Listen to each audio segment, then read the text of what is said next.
மண்ணு, CS Kishore Kumar, OP Venkatesh, K Anbazhagan, P Harikrishnan, M Ganesh, Saidai D Karthi, N Padmaraj, P Rajasekaran, S Dineshkumar, K Jaishankar, MS ராஜா, R Vijay, D Jayaprada, லிட்டர்சன், M Ezhumalai, T Sathyaraj, P Selvaraj, E Chockalingam, K Balakumar ஆகியவர்கள் அடங்கிய இந்த பொதுக்குழு சில தீர்மானங்களை பெருந்தலைவர் காமராஜ் பிறந்த நாள் விழா அன்று தேசிய பொதுக்குழுவில் இது நிறைவேற்றி கொடுத்திருக்கிறது.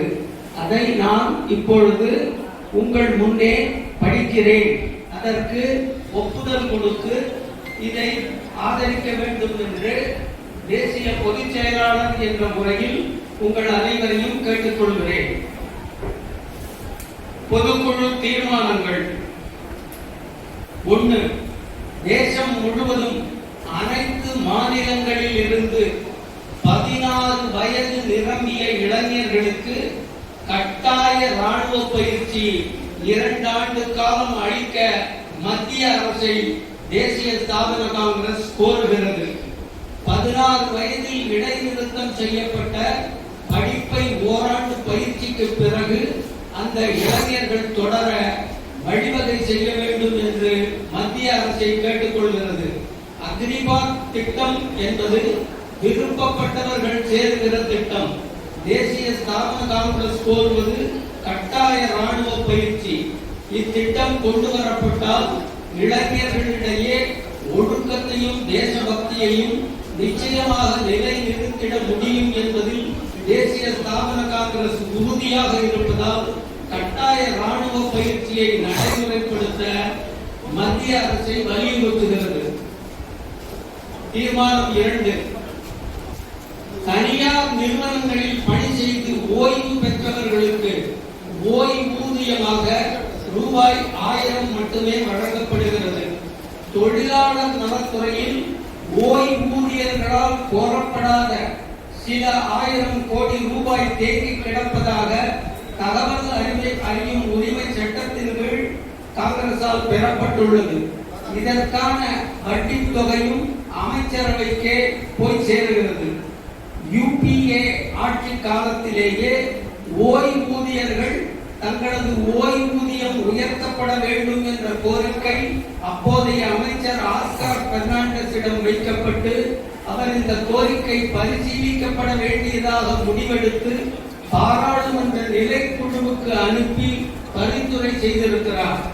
அவருக்கு பிறகு அந்த துறை அமைச்சராக பொறுப்பேற்ற மல்லிகார்ஜுன் கார்கேவிடம் ஓய்வூதிய சங்கம் மனு கொடுத்து எதுவும் நடக்காததால் விரக்தியில் உள்ளனர். தேங்கி கிடக்கும் நீதியை வேறு துறைகளுக்கு மடைமாற்றம் செய்துவிட முடியாது என்பது சட்டம். ஆனால் அத்தகைய முயற்சியையும் UPA அரசு செய்ய முனைந்த பொழுது ஓய்வூதிய சங்கம் கடுமையான எதிர்ப்பு தெரிவித்து நீதிமன்றத்தை நாடுவோம் என எச்சரித்ததால் அந்த முயற்சி கைவிடப்பட்டது. அகில இந்திய தனியார் நிறுவன ஓய்வூதிய சங்கத்தினருக்கு அப்போது தேசிய ஸ்தாபன காங்கிரஸ் தலைவராக இருந்த வழக்கறிஞர் T தனசேகர் மற்றும் பொதுச் செயலாளராக இருந்த TV நரசிம்மன் இருவரும் டெல்லிக்கு சென்று அமைச்சரவை அதிகாரிகளையும் சந்தித்து ஒத்துழைப்பு கொடுத்தனர். ஆனால் இன்று வரை தொழிலாளர் நலத்துறை அமைச்சகம் இது சம்பந்தமாக ஒரு துரும்பை கூட கிள்ளி போடவில்லை. அத்துறையில் தேங்கி கிடக்கும் நிதி, அதன் மூலம் கிடைக்கும் வட்டி இரண்டையும் வைத்து தனியார் நிறுவன ஊழியர்களுக்கு குறைந்தபட்சம் மாதம் 6000 கொடுக்க முடியும் என்று தேசிய ஸ்தாபன காங்கிரஸ் கருதுவதால் தனியார் நிறுவன ஓய்வூதியத்தை 6000 ரூபாயாக உயர்த்தி கொடுக்க மத்திய அரசிடம் தேசிய ஸ்தாபன காங்கிரஸ் கோரிக்கை வைக்கிறது. தேசிய ஸ்தாபன காங்கிரசுக்கு கிடைத்த புள்ளி விவரப்படி கர்நாடகா, கேரளா, ஆந்திரா, தமிழ்நாடு உள்ளிட்ட 4 மாநிலங்களில் மட்டும் தனியார் நிறுவன ஓய்வூதிய இளைஞர்கள் 54 லட்சம் பேர் உள்ளனர். அவர்களின் வாழ்வாதாரம் மேம்பட பிரதமர் மோடி உடனடி நடவடிக்கை எடுக்க வேண்டும் என்று தேசிய ஸ்தாபன காங்கிரஸ் கேட்டுக்கொள்கிறது. இந்து சமய அறநிலைத்துறைக்கு கிடைக்கும் வருவாய் முழுவதும் இந்து கோயில்களுக்கே பயன்படுத்தப்பட வேண்டும் என்றும் மற்ற மதத்தினரை அத்துறையில் அலுவலக பணிக்கு நியமிக்க கூடாது எனவும் ஏற்கனவே நியமிக்கப்பட்டுள்ள வேற்று மதத்தினரை வேறு துறைக்கு மாறுதல் செய்து உத்தரவிடம் காலியான அந்த இடங்களில் ஆட்களை நியமிக்க வேண்டும் என்று தமிழக அரசின் தேசிய ஸ்தாபன காங்கிரஸ் கேட்டுக்கொள்கிறது. இந்து சமய அறநிலையத்துறை கட்டுப்பாட்டில் பணிபுரியும் கோயில் அர்ச்சகர்களுக்கு குறைந்தபட்ச ஊதியம் 20,000 என்று நிர்ணயிக்க தமிழக அரசை தேசிய ஸ்தாபன காங்கிரஸ் வலியுறுத்துகிறது.